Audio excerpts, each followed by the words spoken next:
কলিয়াবৰত বনৰীয়া হাতীৰ উপদ্ৰৱ নিশা ভাঙি লণ্ড ভণ্ড কৰিলে এটা বাসগৃহ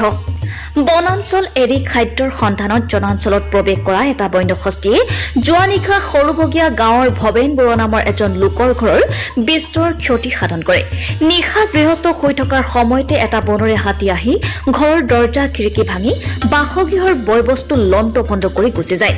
ঘটনাৰ সম্পৰ্কে বন বিভাগক খবৰ দিয়াত বন বিভাগৰ লোক উপস্থিত হৈ ঘটনাৰ বুজ লয় ইফালে বিগত বৰ্ষত 3বাৰ আৰু এই বৰ্ষত এবাৰকৈ মুঠ 4বাৰকৈ বন্যহস্তীয়ে লোকজনৰ ঘৰ বিস্তৰ ক্ষতি সাধন কৰিছে যদিও আজি কপতি বন বিভাগৰ ফালৰ পৰা একো ক্ষতিপূৰণ নোপোৱাৰ অভিযোগ উত্থাপন কৰিছে ভুক্তভোগী লোকজনে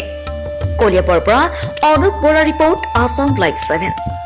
যোৱাকালি ৰাতি 12:30মান বজাত এটা বনৰীয়া হাতী আহি আমাৰ ঘৰৰ দৰ্জা খিৰিকী ভাঙি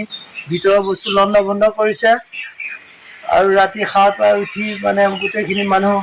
ঘৰত ভিতৰতে পিপোৱা লাগি থাকিব লগা হৈছে বন বিভাগক খবৰ দিয়াৰ পিছতো বহুত পলমকৈ আহি বন বিভাগ পাইছেহি যদিও হাতী তেতিয়ালৈ আঁতৰি গৈছে আগতেও যোৱা বছৰো 3বাৰ ভাঙিছে আমাৰ এই ঘৰে কিন্তু কোনো সহায় আজিলৈকে পোৱা নাই আমাৰ আজি 10-5 বছৰ মানৰ পৰাই কণ্টিনিউ ভাঙিয়ে আছে তাৰ ঘৰ ভঁৰাল ঘৰ ভাঙি ধান চান খাইছে